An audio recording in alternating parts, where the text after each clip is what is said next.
Hey, English 112 students, it's Miss Williams, and you are now in week 7 of our 13-week semester for English 112. I'm just going to go through a couple important things for you that we're focusing on this week and things that you need to remember as you're working through some of your assignments for week 7. So we completed our first formal assignment last week with your rhetorical analysis essay, and we're going to go straight into working on our second formal assignment this week, which is called a Tolman essay. You will learn more about who Stephen Tolman was. He was a psychiatrist, psychologist who came up with this Tolman approach to argument. And you'll learn all about that style this week and then start working on an outline for your Tolman essay, which will be formal assignment number 2. Tolman is a little bit different than what you're used to. There's several parts to the Tolman model, as you can see here. And you're also going to read Chapter 8 in Current Issues and Enduring Questions, which has a great overview on the Tolman approach to argument.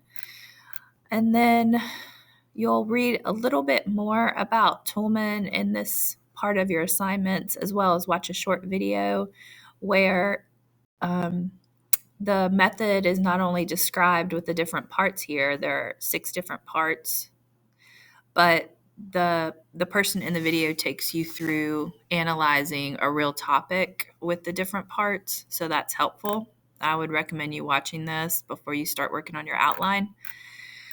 But before you work on your outline, you need to figure out what topic you want to use. And once you get to this section of your assignments, there are 2 links, one here and one here. This link is to a website called Thought Company.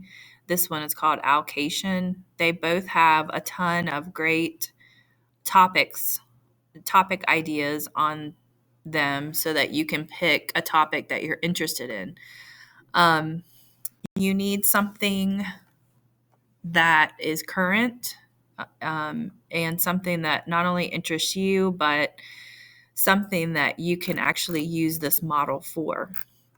What topics do you need to avoid? So a lot of you have already written about some of the topics that are listed here in either 111 or early in 112, and that's fine if you've already written about these for previous assignments, but these are topics that I don't want you to write about for the rest of English 112. These are topics that, although they're all, important topics for a variety of reasons, I would avoid these topics and try to find something else that you're interested in, simply because, number one, students tend to write about these topics from the perspective of the topics, arguments from 10 or 20 or 30 years ago, rather than trying to find out what's really happening with this topic right now.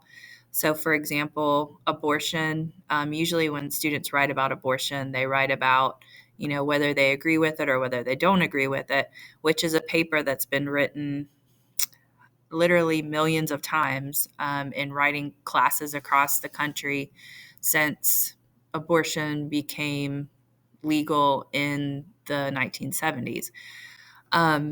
If students would write about what's currently happening with abortion in the country in different states that are either limiting or unlimiting abortions, or different laws concerning abortion right now in different states, that would be different. But instead of doing that, students usually just write about the topic, either from they agree with it or they don't agree with it. And it ends up just being the same old paper that all of us that teach composition have been reading for many years. So rather than asking you to try to find a fresh perspective on these issues, I'm just going to say avoid them.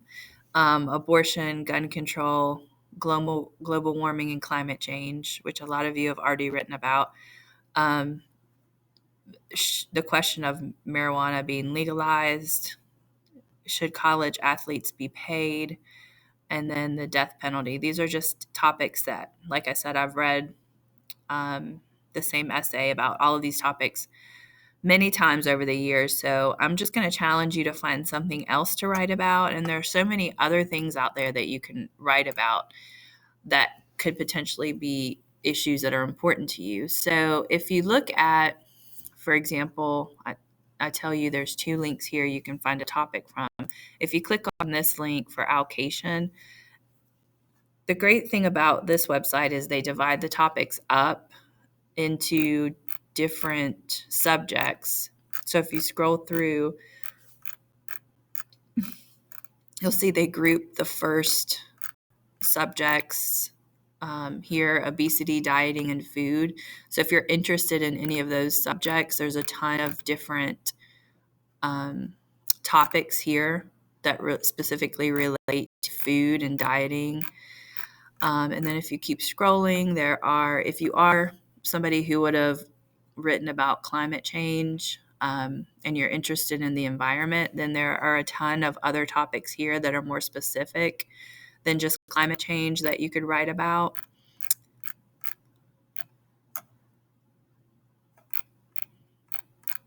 And then family and relationship topics. So there are literally hundreds of topics on here. And everyone can find something either on this website or the other website that you're interested in. So don't forget, when you guys are working on this this outline this week, because we'll work on the rough draft next week. When you're working on your Tolman outline this week, you're going to need 3 sources, and they should come from the Gaston College databases. So I give you a link here to get to those databases. And those should all be peer-reviewed articles, or at least articles that you find through doing research through the databases. You just shouldn't Google your topic to try to find helpful sources. That's not going to work. So if you do find a topic, for example, on allocation, like here under families and relationships, you have the topic of, is divorce something that kids can recover from?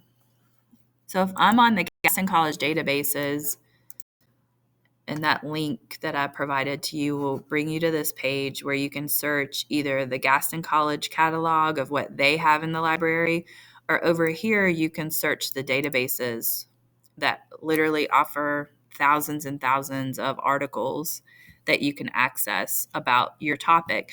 So if I just put in divorce and children into the search engine,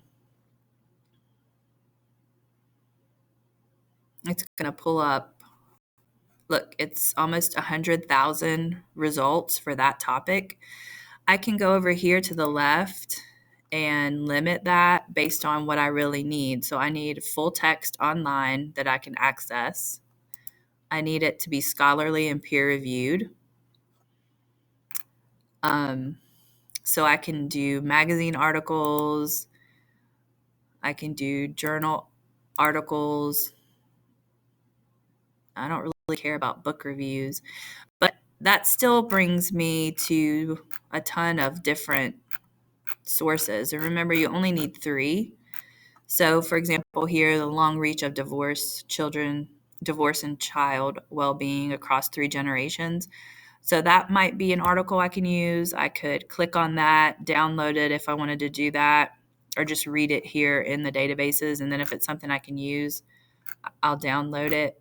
You can also limit, sometimes I'll tell you, find sources that have been published in the last 5 years so that it's really up-to-date research or up-to-date data. And then you can do that as well and find newer articles.